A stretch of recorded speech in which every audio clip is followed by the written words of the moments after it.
What's going on, everyone? Got the live stream here today. Got the cut sweat live stream going on right now. Rounds are pretty much finished though, so got a pretty good indication of what's going on this week. What about freaking Aaron Wise going low? That was kind of crazy. All right, just got the notification there that we're live. So I got to send out that tweet to everyone, let them know that we're live right now. My Badgers are playing like right now though, kind of sucks in that sense, but hey, it is what it is.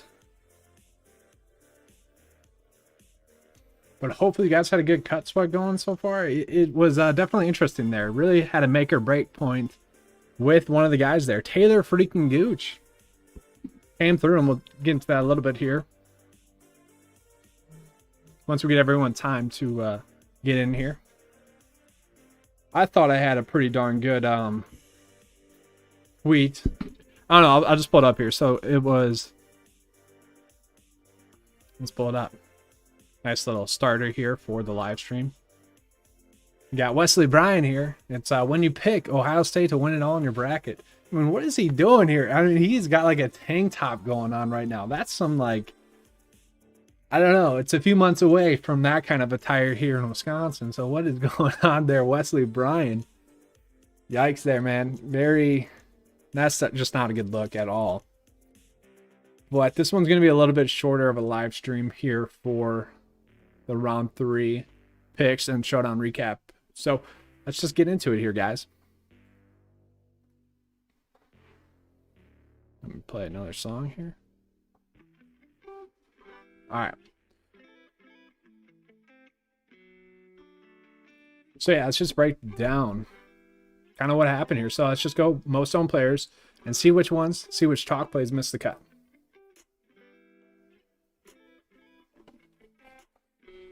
All right, so chalk plays that missed the cut. Are there any? So players that were like 16% or more owned all made the cut. Taylor Gooch on 18 had a 3-foot birdie putt and he dropped it to make the cut, which is pretty awesome. That means personally I'm going to have a pretty okay shot at some decent money. Core plays all did well. Sun JM, and then Neiman actually became a core play with, who was it? With Daniel Berger withdrawing there. So pretty nice stuff there. And then Brandon Steele with the low round there from the core plays also made the cut. So, pretty solid as a whole there. High exposure plays could have been a little bit better. Overall, not bad though. So looking like could be a decent week. What sucks still is that James Hahn withdrawal. That's kind of hurting me. Let's see who the most owned player was that missed the cut. It's got to be Jim Furyk, I would imagine. So Lee Westwood, we'll just sort by most owned. So Jim Furyk missed the cut on the number there. That's not bad. Yeah, it sucks for him, but super annoying. He had an easy putt try there on the par 3 17 there and just missed it. That was unfortunate to see there. Very unfortunate to see there, but it is what it is. After that, next one was Lee Westwood, who you probably shouldn't have ended up on. 12% though. JT Poston, he was an okay option at his price point. Patton Kizzire, solid stat fit. He's a good play at his price point. Kind of same thing with Doug Game, good stat fit. Was worth the risk in GPPs, 12% owned. So that all makes sense there. So nothing really too chalky there. I know the norm this week is still 4 out of 6 across the cut line, which to me was a little bit crazy. I was a little bit shocked to see that as a whole, honestly. So kind of shocking there for the cut sweat, but did kind of go our way. Just talk about players that were expected to play better, just kind of according to the model, and we'll do that real quick. One, you already know, it was Brendan Steele, expected to play well. He was highly owned on the main slate, 20% owned on the main slate, and then ended up playing well, -4. I talk about this all the time. When a player is that high owned, that many people are not wrong. It's just a matter of them most likely having a bad round. So most of the time, that means they're going to be a solid pick on the round 2 showdown slate. Now, personally, I didn't end up on him because I was favoring the morning tee time. Unfortunately, that really didn't work. I mean, I was on Stuart Sink a little bit, and I was on Kevin Streelman, who kind of saved it a little bit. But Chris Kirk didn't play well. Jim Furyk kind of hurt it the most. And then Sun Jan played well. So not bad for the round 2 showdown. Could have been a little bit better. But yeah, let's just look at it. We'll recap the model here. Top 20. See how it did at the end.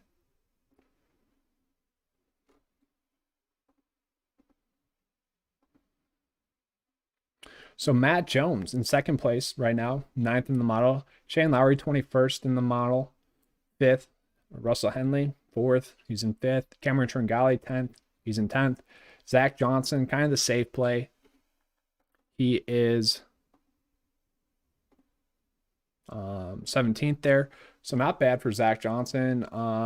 Sanjay M. Sanjay M was 2nd, 16th. So let's just start to look at the miscuts there. So Jim Furyk I was on. Nick Taylor I was not on. Wyndham Clark, GPP play only. Cameron Piercy. So that's what kind of sucks. The natural pivot from Jim Furyk was Cameron Piercy and then like John Ha. John Ha played well. He made the cut. That's good. Cameron Piercy really choked down the stretch. I mean, he lost like 3 strokes putting today, which was insane. He ranks like 80th on the tour in strokes gained putting. So obviously, given the field, he ranked top half, and he had probably one of the worst rounds putting out of anyone. So that was unfortunate to see. And then Kiao Hung Lee, he wasn't there, and Brandon Wu. So like really, you went to play Lee Westwood, and then Brandon Wu and Kiao Hung Lee were kind of just like statistical outliers just because they didn't have that many rounds under them. So really, just looking at the top 20 in the model, we're looking at Jim Furyk, Nick Taylor, and Wyndham Clark as miscuts. Not bad. That's pretty solid, actually.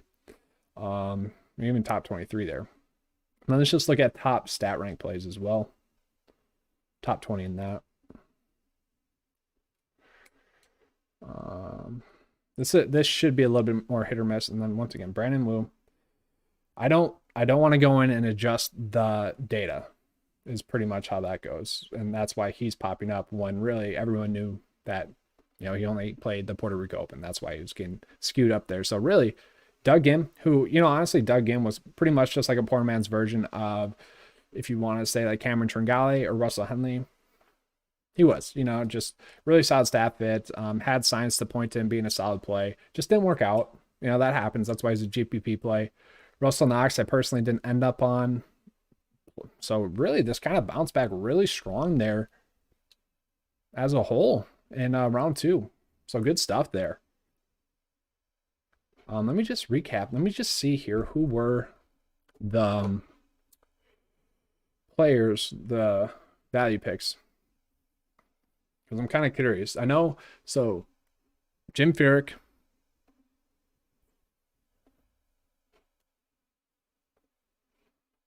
So yeah, Jim Furyk.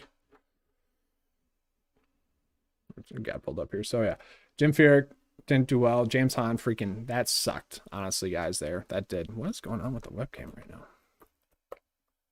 So unplug that back in. There we go. But yeah, the value play. So Cameron Piercy, Jim Furyk ended up on them the most, which kind of sucks. But after that, James Hahn or John Ha did well. Scott Stallings missed the cut. Then Bryce Garnett, Stuart Sink did well, and then some miscuts, I think. Roger Sloan, Vincent Whaley. So overall, I mean, the value plays are supposed to be, you know, kind of hit or miss. So it's nice to see Bryce Garnett and Stuart Sink, you know, top 10 right now. John Ha did well. So it was a path where you did studs and duds, where you have some really strong upside right now. Very interesting there. And then once again, kind of the mid exposure tier, you know, it kind of did what it's supposed to do. You know, the player pool really did what it was supposed to do. And once again, I switched Neiman in for Berger, said that on the Discord chat, but really the player pool did what it's supposed to do for the most part. You know, James Hahn, GPP only play, and Doug Gim, I pretty much wrote that up as well. We can see that. But mid-exposure plays, you know, there's supposed to be a little bit more hit or miss in there, and we saw that. You know, Chris Kirk made the cut. That's great. Matt Jones playing well. He was on the outright betting card, so hopefully he can go out and win. Cameron Piercy missed the cut with this horrible putting. Kazire, GPP play, he was fine. Didn't do well today. Missed the cut. And then Tringale, Poston, you know, those were worth the risk. Hadwin, Neesmith, Streelman, Davis, ZJ, Varner, Wu. You know, not bad. Given the week is what I mean. Let's keep that in perspective. But yeah, let's get into the round 3 showdown picks, kind of what to expect for this weekend, guys. So we'll pull it up here on the 9 to 5 leaderboard. And I know there's not going to be that many people in here during this live stream. Heck, I'm doing it during my Badgers basketball game right now. So I'm going to be ending up here pretty shortly to watch that. Lots of March Madness stuff. And I really hope no one did pick Ohio State to win. That'd be pretty unfortunate for you guys. And I feel bad for you guys. And if you did, you didn't watch yesterday's live stream because I told you guys I wasn't on them. Just messing around. As a Wisconsin fan, I don't go crazy for the Buckeyes because they always beat Wisconsin. All right, so yeah, let's get into those round 3 showdown picks.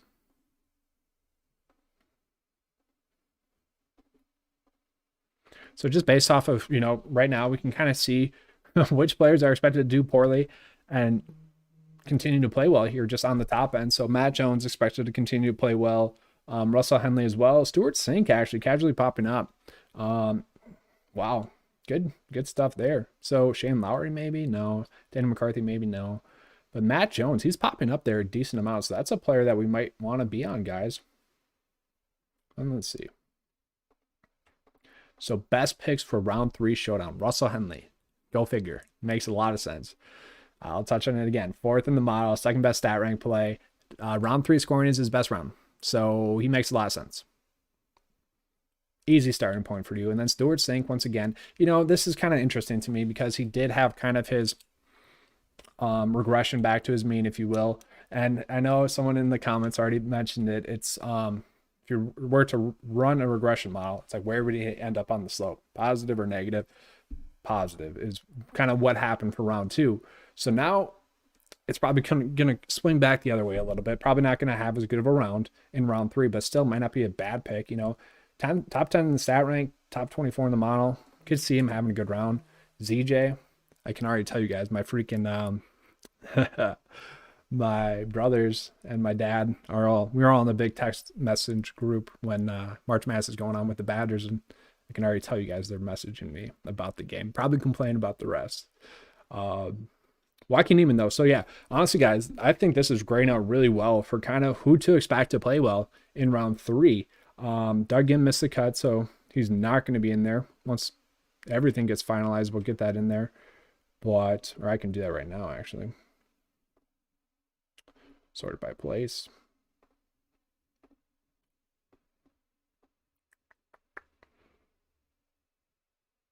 Whatever, 66, that'll work. So a little bit bigger picture here. Matthew Naismith might be a quality play. Cameron Tringale. John Hutt, actually, that's a little bit shocking to me. He was an okay value play, at his price point. Made sense to kind of risk it there. Not a bad round 3 showdown pick. If you end up on him, that's fine. Cameron Tringale, not bad. Top 10 in the model. Top 10 staff it.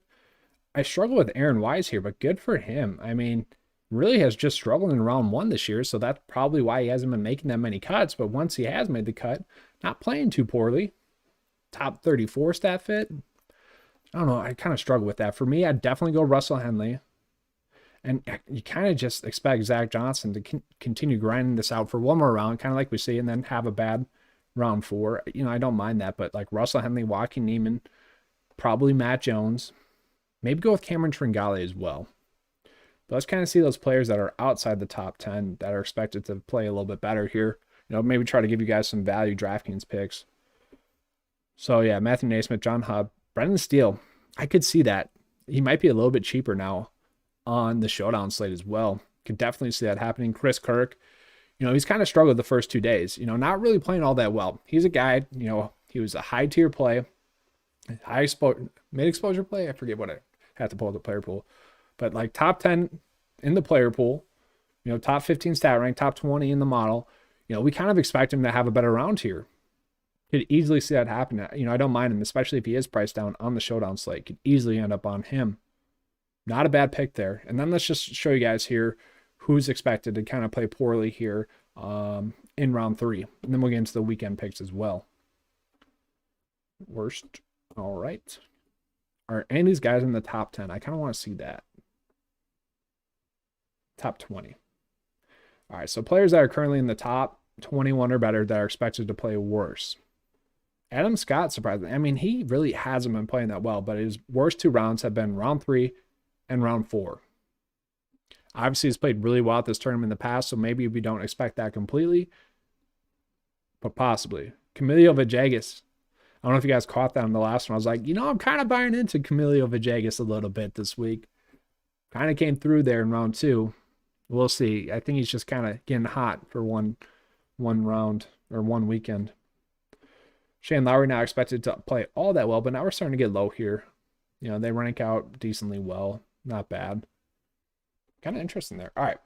So now let's get into the weekend picks here, and then we'll wrap it up here because I got to watch my Badgers probably lose to UNC, which would not be fun, but probably will happen. All right. Win rank going into round 3. So the top 10 here. Brandon Hagee doesn't even freaking qualify. That is spectacular. So don't pick Brandon Hagee. Maybe you want to. He doesn't even qualify right now, unless he's no. Yeah, so Russell Henley is still first for this, guys. Kind of shocking there. Russell Henley still is the most likely to win. And what place is he in? That makes sense. Top 5.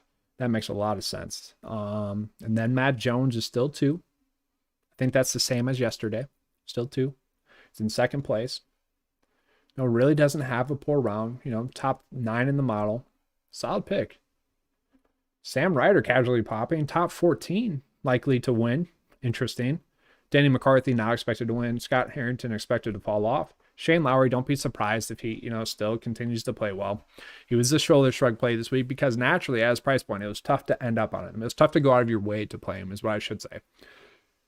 Now, the weekend pick might be worth it. Top 21 in the model, plays well at tougher tracks. Obviously playing well right now. Played well at the Players' Championship. The thought or the worry with him is like, is that going to carry over? Is his play from the Players' Championship going to carry over? Certainly seems like it is right now.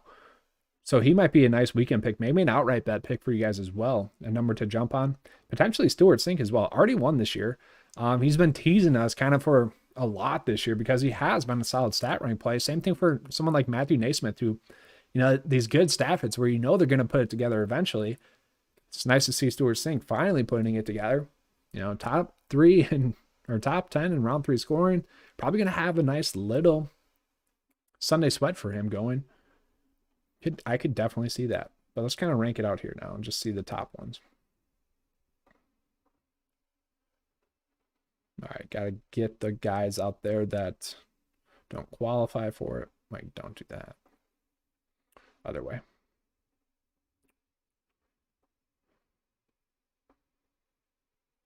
Those guys are just not expected to win is pretty much how that goes.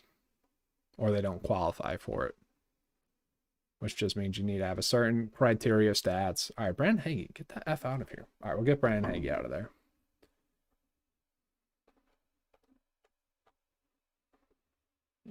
Adjust it back a little bit then.